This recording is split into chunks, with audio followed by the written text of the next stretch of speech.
Halo semua, kembali lagi di channel Naik Level. Pada video kali ini saya masih akan membahas saham yang di-request untuk periode tanggal 21 sampai 27 Januari 2024, di mana saya sudah membahas 5 saham dan dari request 20 saham ya teman-teman ya. Buat teman-teman yang ingin request saham untuk dianalisa, saya sudah sediakan linknya di deskripsi ya teman-teman ya. Silahkan menggunakan Google Form untuk mengisi kode emiten yang di-request. Hari tanggal 3 Februari, buat teman-teman yang requestnya tidak saya bold kuning, artinya saya sudah pernah bahas. Silakan teman-teman bisa search dengan menggunakan keyword analisa saham, kode emitennya naik level. Ya, hari ini saya akan membahas saham TB teman-teman ya. Oke, saham TB atau dana berata luhur per tanggal 2 Februari 2024 harganya 770 ya teman-teman ya. Seperti biasa nanti kita akan bahas saham ini dari 5 parameter. Pertama dari kinerja harga sahamnya sejak IPO, kemudian kinerja harga sahamnya 10 tahun terakhir. Dari fundamental kita cek ini perusahaan apa, kinerjanya bagaimana, valuasinya seperti apa, pembagian dividennya selama ini bagaimana, dan kesehatan finansialnya seperti apa. Untuk seasonality kita akan cek 10 tahun terakhir harga sahamnya ini biasanya naik di bulan atau di bulan apa saja ya. Dan secara bandologinya kita akan cek yang pertama struktur sahamnya, sehat atau tidak, kemudian peran investor asing dalam pergerakan saham ini, kepemilikan retailnya, perpindahan struktur saham setahun terakhir, kemudian pola saham month to date. Dan terakhir dari teknikalnya kita akan cek ya pola teknikal saham ke depan karena ini belum pernah saya bahas. Oke, kita mulai aja dari IPO. Ini IPO dari 2019 dengan harganya 1095. Harga saat ini 770 ya. Jadi kalau teman-teman beli sejak IPO dan masih di hold sampai saat ini, asetnya sisa 70,3% tidak termasuk dividen. Ya, untuk kinerja harga sahamnya 10 tahun terakhir, karena IPO-nya belum sampai 10 tahun ya, masih dari 2019. Kita cek di sini ya, untuk 3 tahun terakhir ini naik teman-teman ya. Karena waktu itu Covid, anjlok harganya. Namun kalau kita lihat dari setahun terakhir ini juga belum bergerak terlalu jauh ya pergerakannya. Untuk di tahun 2024 sendiri ini juga masih pergerakannya belum terlalu jauh, masih minus 1,28%. Harga tertingginya setahun terakhir pernah di 980 dan terendahnya pernah di 715. Jadi harga saat ini masih lebih rendah, masih lebih mendekati titik terendahnya setahun terakhir ya. Nah, kalau kita lihat ya ini range-nya teman-teman ya, untuk jangka panjang 3 tahun dia di range tengah-tengah ya. Setahun ini harganya masih di bawah. Untuk year to date dia masih di sini aja, pernah di 730, pernah 800, jadi dia masih di tengah-tengah ya. Dan untuk kemarin ini naik ya teman-teman ya. Range yang pendek-pendek saya tidak akan bahas. Jadi untuk jangka panjang ya ini masih oke lah ya, jadi di tengah-tengah saja. Oke, sekarang kita cek profil company-nya. Dana Berata Luhur ini dia situsnya adalah tb.co.id. Bidang usahanya konsultasi manajemen lainnya, melakukan penyertaan modal dalam proyek atau perusahaan infrastruktur. Dia sektornya adalah di energi, subsektornya minyak gas batu bara, industri, subindustrinya ini distribusi batu bara ya. Tapi sebenarnya bukan distribusi batu bara ya, tapi dia penyedia konstruksi gitu teman-teman ya. Nanti kita akan cek ya. Ini dimiliki oleh ini pemegang sahamnya teman-teman ya. Pemegang sahamnya publik ada 29,69, yang lainnya ini PT ada PT juga ini holding dari luar negeri ya teman-teman ya. Nah, kemudian TB ini memiliki 3 anak usaha yaitu PT Talenta Bumi. Nah, ini perusahaan penyedia jasa infrastruktur penunjang batu bara ya. Kemudian Pelabuhan Talenta Bumi, penyedia jasa kepelabuhan ya untuk penumpang dan barang. Kemudian ada Talenta Bumi Energi ya. Ini bidang perdagangan bahan bakar ya. Jadi sebenarnya bukan distribusi ya, dia lebih ke penyedia jasa infrastruktur ya untuk tambang batu bara. Nah, ini dia memiliki jalan angkut ya. Ini jalan hauling road ya. Namanya jalan angkut atau hauling road, di mana jalan ini dulu itu tambang-tambang di daerah Kabupaten Banjar ya melewati jalan umum ya, dan ya pasti banyak terjadi kemacetan, kemudian jalan rusak segala macam, kemudian oleh pemerintah daerah dilarang melewati jalan umum, sehingga TB ini membangun jalan hauling atau jalan khusus untuk dilewati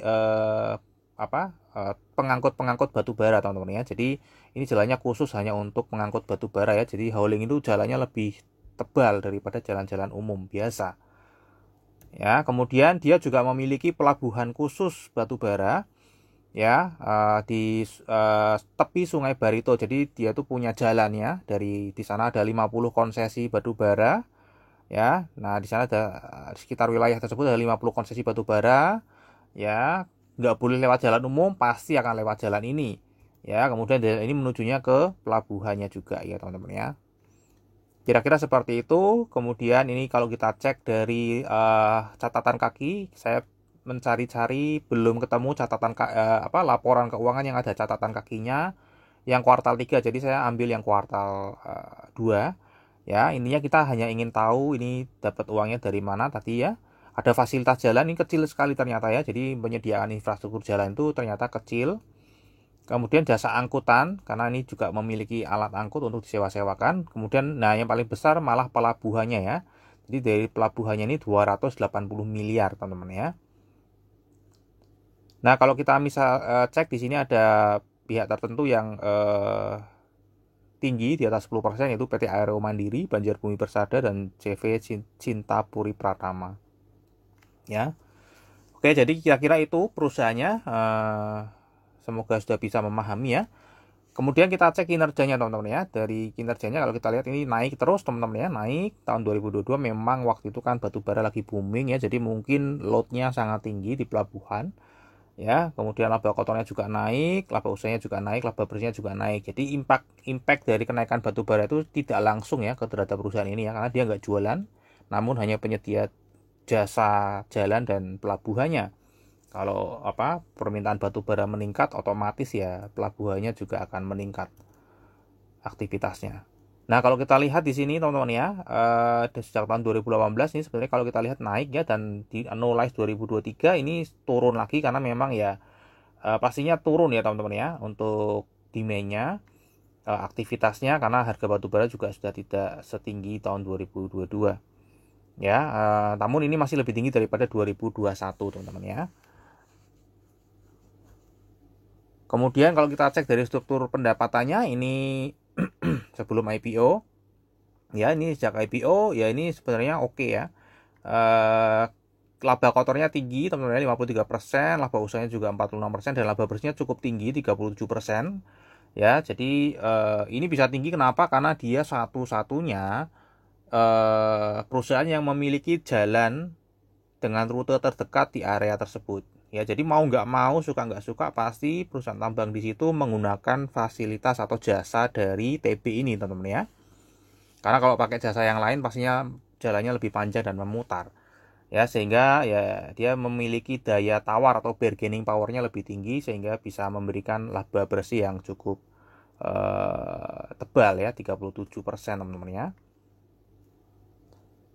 Nah, kalau kita lihat dari sisi kinerja secara nominalnya, ini pendapatannya 526 turun ke 459 ya. Tadi saya sebutkan turun juga. Laba kotornya juga ikut turun, beban usahanya juga turun. Namun kalau kita lihat dari struktur pendapatannya ini turun ya. Turun tipis ya. Dan ini selalu seperti ini ya. Kalau ini saya nggak ngerti ya, karena ini belum IPO. Ya, intinya sejak IPO dia usahanya berarti betul-betul fokus ke situ ya, karena tidak ada laba bersihnya yang lebih tinggi daripada laba usaha atau laba kotornya.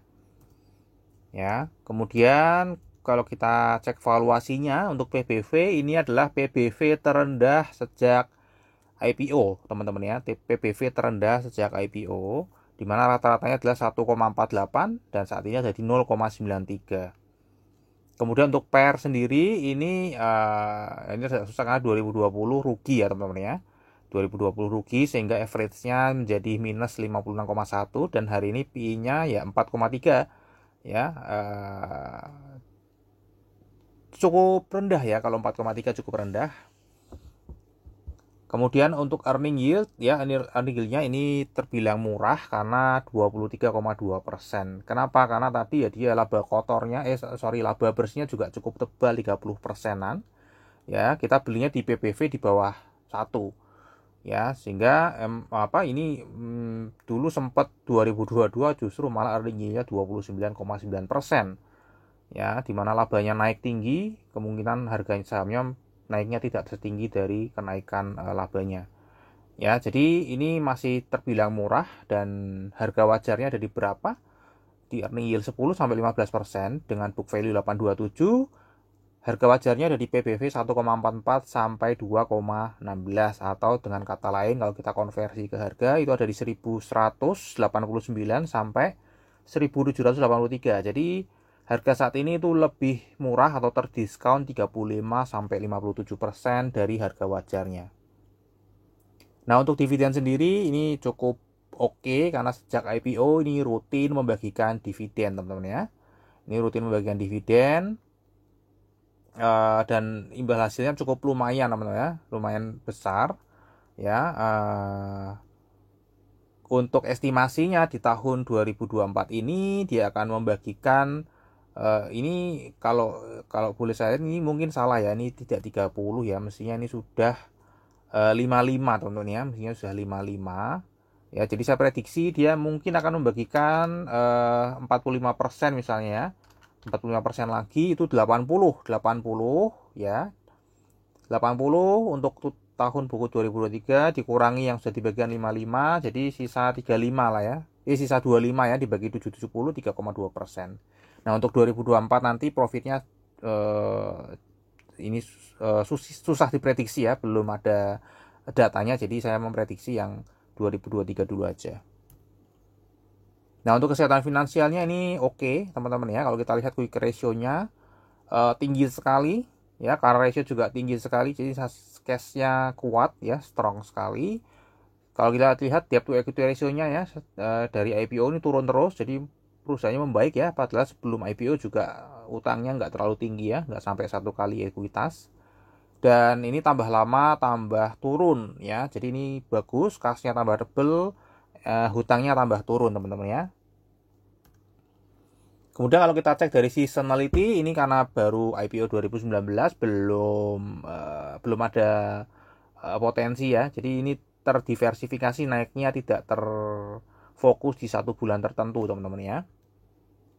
Nah, untuk bandarmologi kita cek ya, ini tadi pemiliknya sama ya, Prima Mineral Utama ya, 39,31. Dan kalau kita lihat ini ini kan perusahaan ya, jadi ini dari sisi bandarmologi ini sehat ya, karena untuk mengambil keputusan memang dia nggak bisa satu kali aja sepihak, namun harus ada tambahan 2 minimal ya, 2 atau 3 untuk mengambil sebuah keputusan dalam RUPS ya. Masyarakatnya ini oke, 32,7%. Ini ada komisaris dan direksi juga yang memiliki saham ini. Totalnya sahamnya ada 1,2 miliar. Nah, peran investor asing di saham ini kalau kita lihat tidak terlalu tinggi dan korelasinya juga tidak nyambung ya, atau acak ya. Korelasinya acak, jadi tidak perlu diperhatikan untuk investor asing di saham ini. Kita cek kepemilikan retailnya untuk setahun terakhir dari bulan Desember 2022 ke Desember 2023 ini naik ya, naik 1.159, di mana jumlah lembar sahamnya juga meningkat. Namun average-nya turun ya, artinya yang masuk ini 1.159 ini, yang masuk ini adalah uang-uang yang kecil ya dibandingkan dengan value per holdernya saat itu. Ya, kalau kita lihat di value per holdernya Desember aja ini 62 juta per orang. Ya, ini masuknya setahun terakhir per orang rata-rata masuk 8,4 juta aja ya. Kemudian untuk dari November ke Desember ini ada nambah lagi 161 ya, nambah 90.000 aja. Average-nya turun lagi, jadi tambah lama ini yang masuk tambah kecil ya, cuman dari 161 orang yang masuk itu per orangnya hanya 430.000 saja. Oke, kemudian kalau kita cek dari perpindahan sahamnya setahun terakhir ya di data Bandar Detektor 1 Januari 2023 sampai 31 Januari 2024 ini netral, teman-teman ya. Namun kalau kita perhatikan ya, broker XC ini merupakan pembeli terbanyak ya, dan XL ya ini kan PD ya. Jadi broker-broker retail ini justru membeli di sini. Ya, jadi kita cek di sini ya. Nah, di detailnya kalau kita lihat yang jual adalah lokal CP ya, dijual ke lokal ID. Ya, ini ada satu kali perpindahannya cukup besar ya, di bulan apa ini ya, saya nggak ngerti. Ini kan bulan Januari, Desember, November, eh, Oktober ya. Ya, September, Oktober, dari September ke Oktober ini ada perpindahan yang cukup signifikan ya di sini teman-teman ya. Ya, ini memang ya kalau boleh dibilang netral, netral karena pergerakannya tidak terlalu signifikan. Namun kalau kita lihat dari broker summary ini sedang distribusi ya teman-teman ya. Jadi investor retail banyak berlomba-lomba untuk membeli saham TB ini. Nah, untuk pola saham month to date-nya kalau kita lihat ini juga masih kelihatan big distribusi, apalagi secara broker ini kelihatan sekali ya. Hanya 4 broker yang menjual dan yang beli ini banyak ya. Lagi-lagi XL, XC dan ditambah YP. Ya, ini KK, NI ya membeli. Ya, jadi investor retail masih rajin untuk membeli saham TP ini. Ya, di bulan Februari baru dari tanggal 1 sampai tanggal 2 saja. Sudah 10,8 M ya dilayani oleh GR, broker GR 23,5 M ya. Ini juta ya teman-teman, M-nya ya, bukan miliar ya, million. Kemudian untuk pola teknikal saham kedepannya kalau kita lihat